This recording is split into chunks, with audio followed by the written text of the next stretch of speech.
binafsi kama wakili na kama ningekuwa ndo mwendesha mashtaka wa umma sioni kosa la bwana Mwemba au maarufu kama Mwijaku kisheria kwa sababu kwenye ile picha mjongeo ambao Mwijaku anatajwa ndani huoni popote akionekana kushiriki kwamba labda kuchochea au kufadhili au kufanya hisani ili wale mabinti wamshambulie mwenzao. Ni ujinga wale mabinti wamekaa wenyewe ndani huko, wamegundua kwamba kuna mawasiliano kati ya wenzao na Mwijaku ambao sio kosa, kwani wapi imeandikwa kwamba ni kosa kisheria mtu kuwa na mwanamke zaidi ya mmoja? Wapi imeandikwa?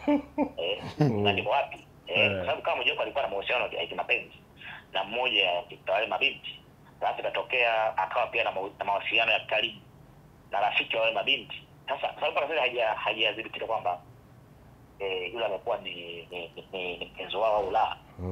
Sasa kisheria unamshtaki kwa kosa gani bwana Mwemba? Sawa, kuna kitu kingine watu wamehoji kidogo na mimi pia nilitamani kupata kutoka kwako. Kwa mujibu wa ile picha mjongeo ya wale mabinti wamemtaja kwa jina la Mwijaku. Kwa maana sio jina lake rasmi. Jina lake la utani. Yes, jina lake rasmi ni Baton Mwemba. Yes. Hasa tunaamini vipi kwamba Mwijaku yule aliyetajwa pale ni Baton Mwemba? Kisheria hii ipoje?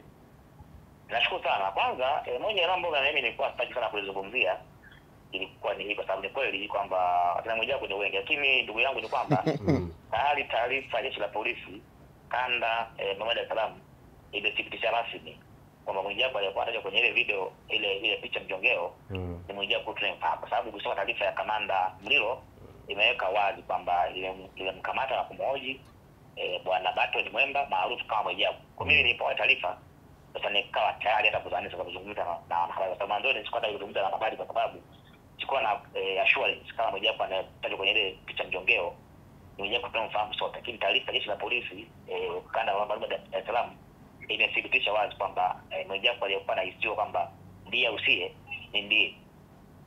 Okay. Basi Maru, tunashukuru sana kwa ufafanuzi mzuri sana ambao umetupatia, na kama rafiki yetu na ndugu yetu hapa Morning Bantu, kwenye lolote ambalo likitokea la kuhusu ufafanuzi wa kisheria usisite bwana. Naam. Basi mimi nafikiri mimi ni wanafamilia hapo, na sote wanafamilia wa kamanda kama wakili, lakini pia rafiki yenu, lakini pia ni wanafamilia kwa maana kwamba nina rafiki yangu mwingine hapa ambaye ingawa pia ni kwepa, lakini na mimi